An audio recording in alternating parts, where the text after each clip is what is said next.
xibaar breaking news sama gars yi Mr Shake la maa ngi Brooklyn New York gars yi tey dama ñëw defal leen benn vidéo ci Simon Kouka mi nga xam ne dañ ko wane ci oto moom ak Thier muy wax affaire passeport bi nga xam ne moom lañ ko jàppee Simon a été pris la main dans le sac waaye tey ñëwuñu fi pour ŋàññi Simon dañu ñëw pour ŋàññi nguuru Macky Sall bi nga xam ne ci ay complot rek lay dox Simon dëgg la gis nañ ko mu nekk ci oto bi ak Thier mi nga xam ne moom moo fi jàppalu am kilifa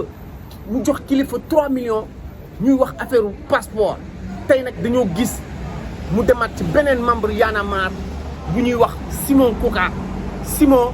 di wax ba dugal boppam ñu wane ko nii ci oto bi mu yor téléphone di wax Thier naan ko passeport bii la Thier bëgg Simon jox ko passeport am Simon dafa am passeport defe naa passeport français ngir mu tukki ci Simon Thier ne ko man xaw ma sax ndax buñ demee ba ci biir du ma jël sama rakk mu dem mu wan ko photo rakk bi mu naan ko am nañu ay traits de ressemblance c'est-à-dire qu'ils se ressemblent si tu regardes le nez si tu regardes la bouche comprendre nga Simon di wax ba wax waxu xaalis 3 millions Thier na ko waa léegi bu fekkee sama rakk ñaata lay doon 3 millions 500 Simon ne ko 3 millions 500 ba pare Simon di ko wax kii wax ko Thier na ko est-ce que mënuñu xolli sa photo bi def ci beneen photo Simon naan ko non loolu mënuñu ko parce que photo passeport yi daf ci am ay affaires yoo xam ne da ciy nekk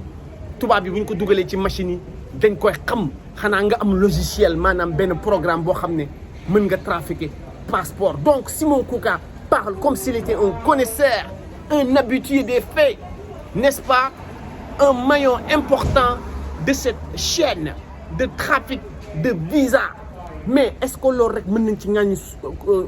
Simon Kouka ngir tëj ko loolu dinañ ci ñëw mais nañu wax Simon nu mu gën a dugalee boppam Orange Money 500 000 Thier nee na ko envoyé na ko 3 millions yi ko Thier envoyé Simon nee na jaay na ko ci 2 mois parce que dafa am bor dafa war a fay location dafa fay 2 mois d'avance di dimbali yaayam kon Simon Y'en a marre nit la comme ñun dafay am problème mu location dafa am problème mu dépense nee na sax jëlaat na yeneen 1 million 200 def ko ci lépp mu jaay ko ndax dafa bëri ay bor mais gars yi il a été trahi par un ami boo xam ne qui l'a enregistré à son insu ça c'est un crime il y a de nouvelles lois sur la diffusion de données personnelles mënuloo jël loo xam ne nit ki da nga ko filmer moom d'accordul nga jël ko nga dugal ci internet bi nee naa leen Dieyna Baldé looloo taxoon ñu xaw ko fay jàpp te Dieyna sax jotul génne ñu téye ko mais Thier est-ce que dafa doon liggéeyal gouvernement bi wala est-ce que Thier il travaille pour son propre compte est-ce que Thier il enregistrait Simon Kouka et Kilifeu tout simplement parce qu'il ne voulait pas être arnaqué il ne voulait pas qu'un jour Simon lui rétorque tu m'as jamais donné 3 millions il voulait que Kilifeu ni avoir reçu 3 millions de lui est-ce que Thier dafa doon def lii wala Thier est-il une taupe est-il un pion du gouvernement de Macky Sall boo xam ne dañ ko jël pour muy def lii loolu daal jaaxal nañu trop mais Thier du moom moo génnee vidéo yi njëkk yi leeral.net moo ko génnee lan moo tax bii pa ñu jéggi leeral.net dem jox ko Buzz Sénégal def naa site boobu noonu la tudd Buzz Sénégal ñoom ñoo ko génne lan moo tax waa leeral dañuy jéem a tuural lëndëm ñun xam nañ ne yëfi complot la mais vraiment lii dafa ñaaw Simon Kouka ñëpp xam nañ ne trafic visa baaxul waaye gouvernement Macky Sall lan la ñuy trafiqué ay passeport diplomatique mais boobu moo gën a garaaw te kenn jàppuleen ana député yi lu tax dindi ñu seen immunité parlementaire lan moo Simon dafay dimbali sénégalais mu dem parce que booy ñu ngi dugg ci gaal yi di dee di dugg ci mbëkk mi di dee tubaab yi ñun ñuy dóor ay dóor rek la ñuy def Sénégal mënoo fa dëkk te dóoroo boo dóorul doo ci génn ñun wax ñu ne Simon il faut que mu dóor mais affaire passeport musiciens yëpp la ñu wax ne dañuy dóor bu ñu amee concert dafa am ñu bëri ñu ñuy yóbbaale loolu nañu waxante dëgg musiciens yu mën a teg kaamil waat ne musuñu yóbbu nit ah dañ leen di wàññi mais Simon est-ce que xaalisu Sénégal la sàcc est-ce que dafa sàcc ay milliards yi nga xam ne dañ ko jox 15 milliards yi nga xam ne dañ ko jël dugal ko ci inondation yi ah ana xaalisu Prodac projet yu baax yoo xam ne tey bu baaxoon xale yu Sénégal yëpp dinañu liggéey ci mbay mi ñu koy jiiñ Mame Mbaye Niang moo def wala deful Mame Mbaye Niang kenn woowu ko laaj ana xaalisu COUD bi nga xam ne kii moo fa nekk Cheikh Oumar Anne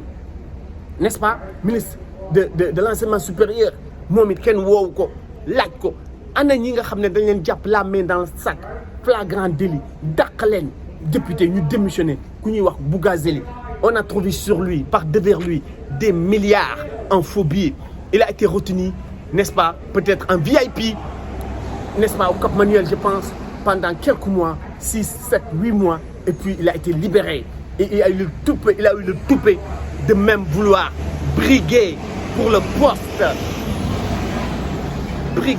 poste de maire de Dakar. L'impunité totale dans le gouvernement Macky Sall. Doomu Macky Sall Amadou Sall ñu koy tudd ci ay immeuble Dubaï n'est-ce pas loolu ak Simon 3 millions dimbali benn Sénégal mu dem Europe lan moo gën a graaw doomu Macky Sall Amadou Sall ñu koy tudd ci lan ñu koy tudd ci expert auto ay auto yoo xam ne benn agence auto compagnie auto boo xam ne moo ko moom la ñu wax moom ak Samba Badiane n'est tout simplement qu'un prête non les gens disent que le véritable propriétaire n'est-ce pas de expert auto c'est Amadou Sall lan moo tax Seneweb jékki-jékki bind ne Papa Samba Badiane dañ ko woo sûreté urbaine ngir ay milliards yu mu am problème moom ak Amadou Sall Sénégal yépp di ci wax ah ñoom Pa Assane Sen TV di ci wax man ma génn ci du wax si suba si rek ñu fexe ba Seneweb daal di génne benn weddi ne Papa Samba Diagne amul problème ak nu mu tuddati Papa Samba Badiane amul problème ak Amadou Sall dafa am problème ak benn ndaw bi ñuy wax xaw ma Kano ak beneen nit bi ñuy wax Ibrahima Niass je pense ak kenn ak banque agricole ñooñu mu abal leen 29 millions kii mu amel leen 155 millions kii mu amal leen 166 millions anamu mi ngi dox mi ngi libre Sénégal milliards yi ñu sàcc ana 700 milliards juróom-ñaari téeméeri milliards yi nga xam ne ci fukki at plan décennal dañ ko waroon def ngir xeex mbënd mi tey la gën a rey waa Kër Massar ba léegi ñu ngi ci ndox mi xanaa ren li mu tawul sax moo tax affaire mbënd bi waxatuñ ci li mu tawul moo tax waxatuñ ci mais ba léegi li mu taw as tuut waa Kër Massar ñu ngi dee ana 15 milliards yi nga xam ne daaw rek Macky Sall def na ko ci est-ce que Adem moo ko lekk est-ce que Saïs moo ko lekk est-ce que ministre Omar Gueye moom ak entourage am est-ce que ñoom ñoo ko lekk nañu wax ci Ali Kalib bi Macky Sall bu amoon jom waa APR bu ñu amoon jom duñu complot di jéem a takkal Simon di jéem a takkal nu mu tuddati kilifa dinañ lañ bàyyi parce que tey gis nañu le grand Ousmane Sonko le patriote gis nañu Barthélémy Diaz gis nañu professeur Babacar Diop gis nañu Guy Marius Sagna gis nañu Thiat gis keneen ku ñuy wax nit dof kii la ñoom ñëpp ñu génn ñu naqarlu te wane ne waa Y'en a marre le retour en force de Y'en a marre n'est-ce pas dans leur tenue t-shirt rouge noir de combattants ils sont revenus en force ils sont revenus en nombre de fous malades à Thiat en passant par Aliou Sané ñoom ñëpp ñu ñëw pour wane ne yéen da ngeen bëggoon rey Y'en a marre mais fi mu nekk da ngeen dekkaluwaat Y'en a marre waaw nguuru Macky Sall complot rek la ñuy def di protéger seen ñi nga xam ne dañ leen di jiin sàcc ñu bàyyi leen ñuy def lu leen neex ba pare génn ci plateau yi am arrogance di ñu xas yaakaaroon nañ ne 8 mars ci faay yi ñu leen ci faay duma yi ñu leen duma dóor yi ñu leen dóor ngeen tiit daw làqatu tey ngeen ñëwaat bëgg téepu nguur gi seen nguur jeex na sàcc élection jeex na 2024 Macky Sall mënu fi toog bu fi toogee xanaa mu jaar suñu kaw te bu jaaree suñu kaw armée bi day yël nguur gi gis nañ Macky dem na Ghana moo xam CEDEAO yi na xam loolu def Ghana waaye li am Guinée mënu leen ko dindi li am Mali mënu leen ko dindi ñun duñu nekk peuple africain boo xam ne dañuy toog yéen benn élite waa APR kan moo laa gën a jéppi ngeen toog yéen seen minorité ngeen aaki moo xaalisu dëkk bi di dawal seen 4x4 di am seen immeuble di caxate suuf si ba pare kenn du wax dañuy wax gis nga kilifa di ngeen ko bàyyi Simon Kouka dinañ ko bàyyi xam ñu naan lu gaaw dem nañ observateur bëgg wax naan Simon dafa amoon AVC mënul nekk prison foofu lañ ko bëgg jaare pour bàyyi ko yéen a xam waaye di ngeen ko bàyyi te député yi moom lu ci mënti am ñoom dañuy tëdd di ngeen bàyyi kilifa te député yi dañoo tëdd parce que li ñuy def ñoo gën a garaaw Macky Sall gëmal yàlla li nga jot am ay milliards yow ak Marème ak sa doom ngeen dem boo leen ko deful billahi wallahi taalaahi di ngeen ko rëccu ndax yéen gënu leen ñu ndey Sénégal moomu leen ko ku xamul buur saay na ñu ne la buur dee na pour bañ ci jaar ku xamul buur saay na ñu ne la buur dee na ku xamul buur saay na ñu ne la buur def na noonu ndeyam dee du ma saaga parce que président la parce que famille présidentielle la mais boo leen am rusukaay boo leen ñu rus ñu dootuñu leen rus bañatuñu ci dara li la dese ci sa mandat jéem ko def nga dem boo ko deful dañuy génn ci tali bi te lu am bu coup d'état amee wala leneen am ñun ñu assumé waxoon naa leen le 8 mars waruñu ko fi woon bàyyi Macky Sall waruñu ko fi woon bàyyi parce que du gor parce que gor dëgg bu la yàlla suturaalee Serigne Mountakha suturaal la doo wëlbatiku di jàppat xale yi doo wëlbatiku di ut ay nervi doo wëlbatiku di voter ay loi nu mu tuddati antiterroriste di wax ay mafia kaj-kaj lu fi amoon dootu fi am gars yi